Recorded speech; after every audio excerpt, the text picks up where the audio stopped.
Iran নামটা শুনলেই মাথায় আসে রাজনীতি, যুদ্ধ আর আন্তর্জাতিক উত্তেজনার কথা। তবে এই উত্তেজনার মাঝেও একটি নাম বছরের পর বছর ধরে ইরানিদের মনে নিরাপত্তার প্রতীক হয়ে দাঁড়িয়ে আছে, যা হল ইসলামী বিপ্লবী গার্ড বাহিনী বা আইআরজিসি।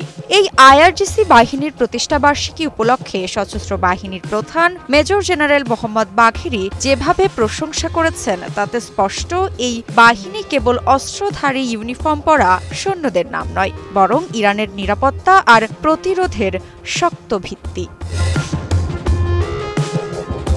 বাঘেরি বলেন, আইআরজিসি হচ্ছে সেই শক্তি যারা শত্রুদের আগ্রাসনকে থামিয়েছে, যারা শত্রুকে মনে করিয়ে দিয়েছে ইরানের দিকে তাকানোর আগে 10 বার ভাবতে হবে। শুধু যুদ্ধের জন্যই নয়, দেশের যে কোনো সংকটে এই বাহিনীর ভূমিকা চোখে পড়ার মতো। বন্যা থেকে ভূমিকম্প, এমনকি করোনা মহামারীর সময়ও এই বাহিনী মাঠে থেকে মানুষের পাশে দাঁড়িয়েছে।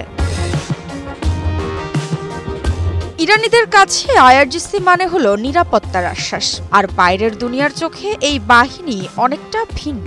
বড় শক্তিধর দেশগুলো বারবার এই বাহিনীকে ইরানের প্রতিরোধের সবচেয়ে বড় বাধা বলে উল্লেখ করেছে। বাঘেরি আরও বলেন, পাশ্চাত্যের নেতারা জানে তাদের আধিপত্য পরিকল্পনা থামানোর জন্যই আইআরজিসি তৈরি হয়েছে, তাই তাদের প্রচেষ্টা সবসময় আইআরজিসির ইমেজ ভাঙার দিকে।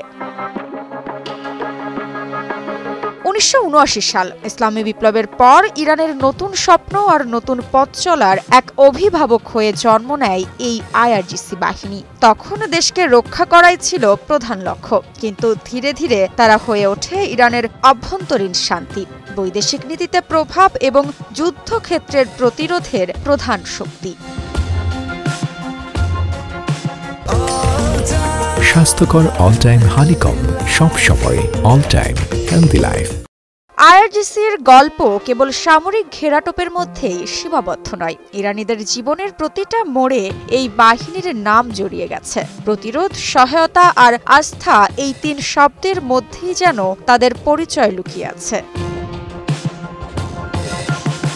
আইআরজিসি আজ শুধু বাহিনী নয়, ইরানের ইতিহাসের সঙ্গে, বর্তমানের সঙ্গে এবং ভবিষ্যতের সঙ্গেও জড়িয়ে থাকা এক রক্ষা কবচ। শান্তি আর যুদ্ধের মাঝে দাঁড়িয়ে এই বাহিনী এখন ইরানের জাতীয় পরিচয়ের অংশ।